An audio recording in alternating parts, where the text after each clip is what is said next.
கலையாத கல்வியும் குறையாத வயதும்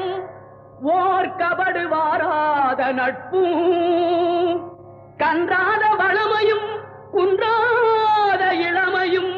கழுபிணியிலாத உடலும் தலியாத மனமும் அன்பு அகலாத மனைவியும் தவறாத சந்தானமும் தாழாத கீர்த்தியும் மாறாத வார்த்தையும் தடைகள் வாராத கொடையும்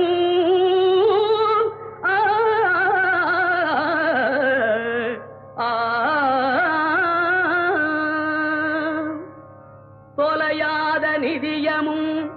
கோணாத கோலும் ஒரு துன்பமில்லாத வாழ்வும் குய்யனின் பாதத்தில் அன்பும்